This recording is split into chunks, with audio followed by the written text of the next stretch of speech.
伊藤栄さん当時34歳、爆心地から 1.5 キロの鶴見町で被爆しました。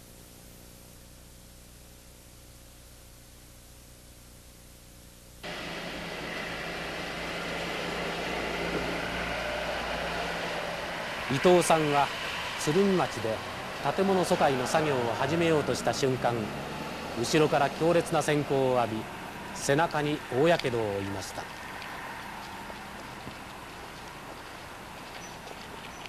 戦後、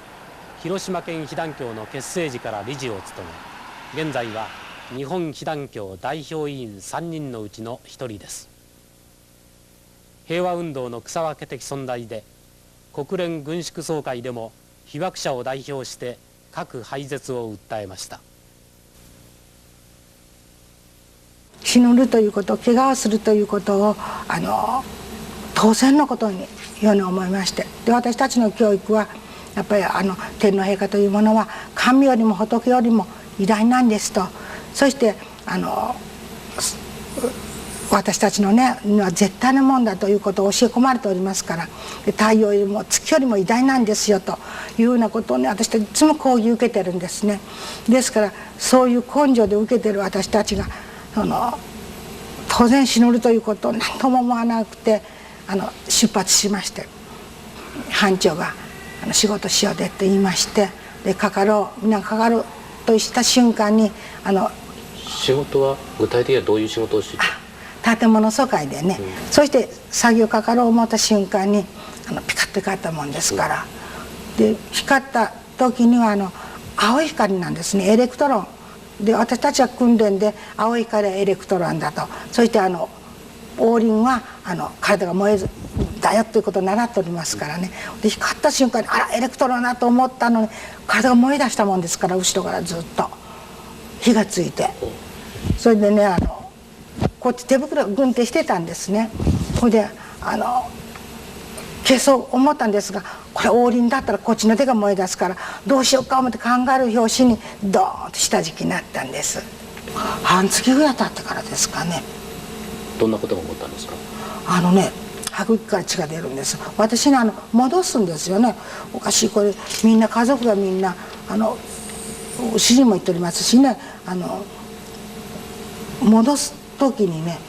こう戻した瞬間にこう血が出るんですよね。おかしい、血を吐くわけはないんだかな思って、でよく見たら吐く息から血が出たし、これみんな血便が出るんですね。でこれ小豆をもらった小豆をね、汁を捨てないで、そのお汁をね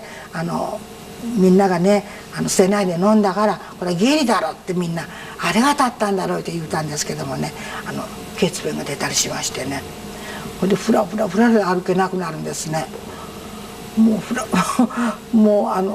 畳の上でもよろ歩くようなんです。それから私と一緒にいた人なんか血を吐いて死ぬんですね。で血を吐いて死んだら胃潰瘍だって言うんです。ことも簡単にね診断書胃潰瘍って死亡診断書つけられるんです。それでふらふら病になってね、今みたいにブラブラになって死ぬ、その役場の最後一人まで残されたね役場のその人はね、勝さんいうのはね、横着者とかね怠け者って仲間の職員からいじめられてね、で結局心臓病いう病名をつけられてね、勝さんも死にましたけどもね、で血を吐きながらね血便出しながら、心臓病じゃ言われながら胃潰瘍じゃ言われながら、その10年間の間にねどれだけのね本当被爆者が死んでいったか思うとね、私は本当にね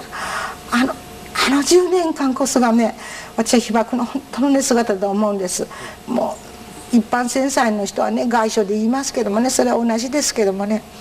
10年間人にも言えなくてね、それ原因もわからないで根治療もなくて、白血病になったらそれはもう死の宣告を受けたも同じですからね。でそれを根治療もない中で研究もされないで、放射能とは何かというね発明もされ研究もされておられる中でね、10年間国が見向きもしなかったというその10年間の悔しさに私は自分がね本当に国がね本当に国民全体のこれは責任でもあるし、北和田摘のこういう映画を見た時にね、私は本当に一生かかってね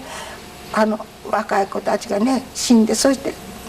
海ね流れていった子供たち、黒焦げになって死んだ若い子たちの、私たちは自分が無知だったから、自分たちが本当にね抵抗できない勇気がなかったから、戦争反対だという勇気がなかったから、